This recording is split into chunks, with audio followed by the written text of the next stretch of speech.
Order order, बाअदब बामुलाहिजा होशियार। हुक्म हुआ है कि हिंदुस्तान में सारे इबादत खाने बंद कर दिए जाएं, मस्जिदों में ताले डाल दिए जाएं, मंदिरों से मूर्तियां निकालकर बाहर फेंक दी जाएं, गिरजाघरों के घंटे उतरवा लिए जाएं। और ऐसा इसलिए कि हिंदुस्तान की सरजमी पर एक नया खुदा, एक नया ईश्वर, एक नया गॉड नमूदार हो चुका है, जो हिंदुस्तानियों के सारे खुदाओं से कहीं बढ़कर ताकतवर और कहीं ज़्यादा जलवानुमा है।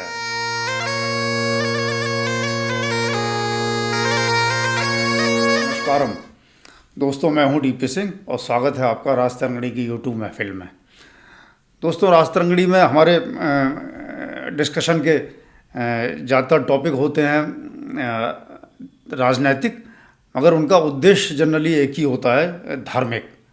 धार्मिक बोले तो परित्राणाय साधूनाम विनाशाय च दुष्कृताम्। तो कहना यह है कि आप अपने पुराने खुदाओं को जमकर क्रिटिसाइज कर सकते हो, उन्हें अपने और दुनिया के हालातों के लिए जिम्मेदार ठहरा सकते हो, और चाहो तो अपना ईमान उन पर से हटाकर उनको जो है वो फॉल्स गॉड डिक्लेयर कर सकते हो। लेकिन ये नया खुदा कभी सोचना भी मत। अगर इनको क्रिटिसाइज़ किया, इनकी तरफ नज़र उठाकर भी देखा तो सरतन से जुदा, सरतन से जुदा। भाइयों, ये मैं नहीं कह रहा, मुझ पर हेट स्पीच का इल्ज़ाम लगाकर मुझे सूली पर मत चढ़ाइएगा। इस सरतन से जुदा करने का जो ऑर्डर है खुद जो है लॉर्ड ऑलमाइटी का है। मिलॉर्ड ने खुद 25 फरवरी के अपने ऑर्डर में कहा है, हेड्स मस्ट रोल, सर कटने चाहिए। देखा नहीं कैसे गुस्से से कांप रहे थे, और कांपते भी क्यों नहीं, बच्चों को उनका सच बताया जा रहा था।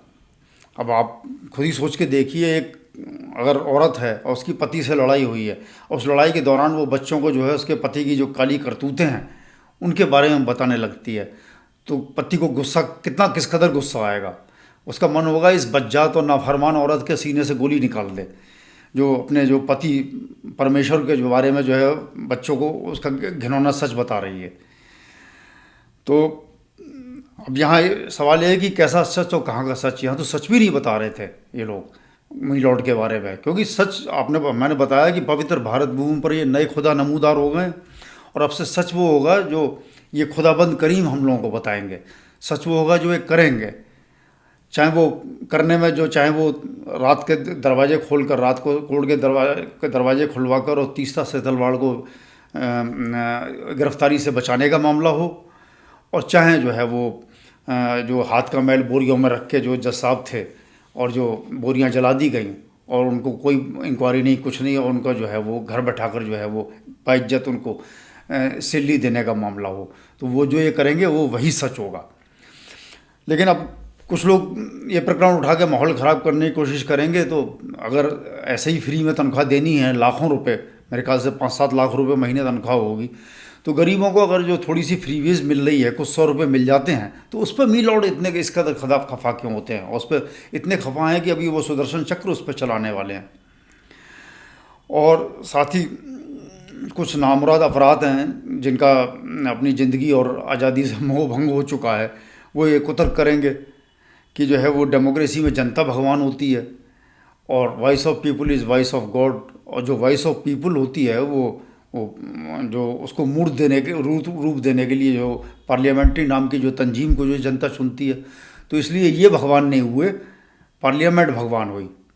तो उनसे मैं कहूँगा, खामोश, बाढ़ में गई जनता और तेल लेने गई तुम्हारी पार्लियामेंट। देखा नहीं हिंदुस्तान के हमारे नए खुदा ने पार्लियामेंट के पास किया हुआ बिल, जो 2/3 मेजॉरिटी से पास किया हुआ था, और यानी कि मतलब जनता की आवाज़ थी, और किस तरह उसे एक ही चुटकी में मसल दिया, किस ठसके के साथ लाए थे ये साले 2 कौड़ी के जो है ये पार्लियामेंट्रियन नेशनल जज अपॉइंटमेंट कमीशन।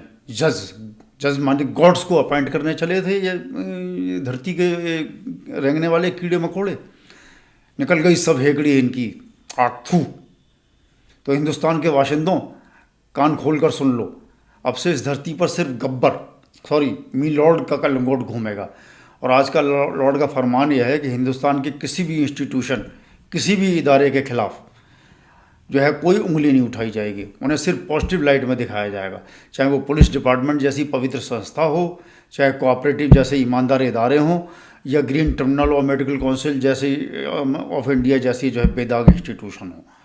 सबको पॉजिटिव लाइट में दिखाया जाएगा। ये मिलॉर्ड की का हुक्म है। और साथ ही मिलॉर्ड की एक दिली इच्छा भी है, जिसे वो साफ तौर पर जाहिर करने में भी थोड़ा पशेमा महसूस कर रहे हैं। लेकिन अगर हिंदुस्तान की आवाम ऐसे ही सूरपना देती रही कि जैसे वो दे रही है, तो वो फरमान भी जारी करने से हिचकिचाएंगे नहीं। और उनकी दिली इच्छा यह है कि बहुत छोटी सी इच्छा है कि कुछ मुहावरे या ईडियम्स के इस्तेमाल पर बैन।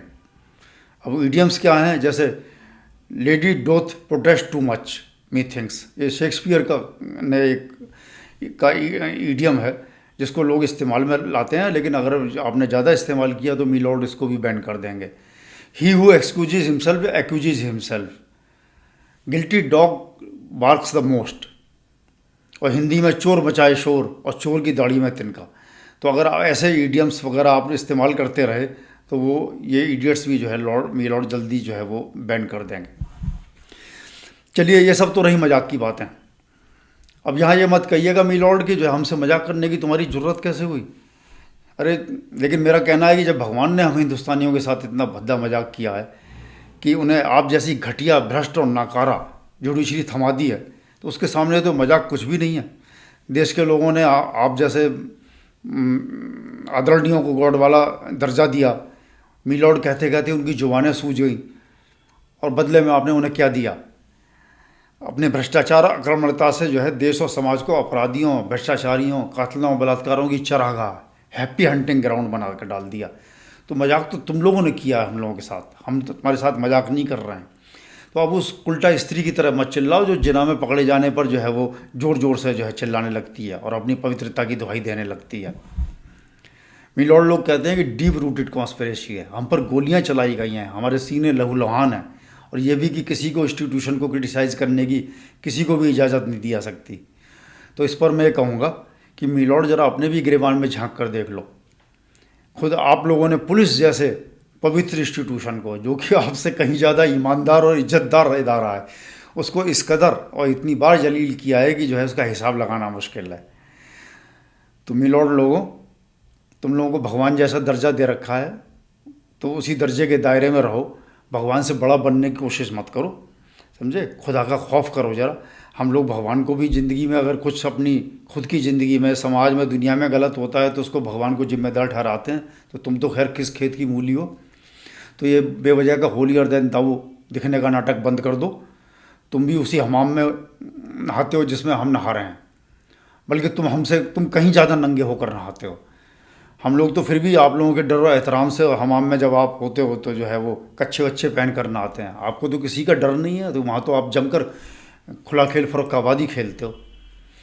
तो कुल मिलाकर कहने का मतलब ये कि बेवजह के ये ऑफेंसेस लेने बंद कर दो और कायदे में रहो।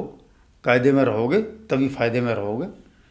तो चलो अब ये गुस्सा थूक दो और चलते चलते एक शेर सुनते जाओ अपने शान में। खुदा के डर से खुदा का डर इंसान को इंसान नहीं रहने देता, और ये खुदा जो ऊपर बैठा है ये कुछ करता है। दोस्तों, आज के अंक में इतना ही।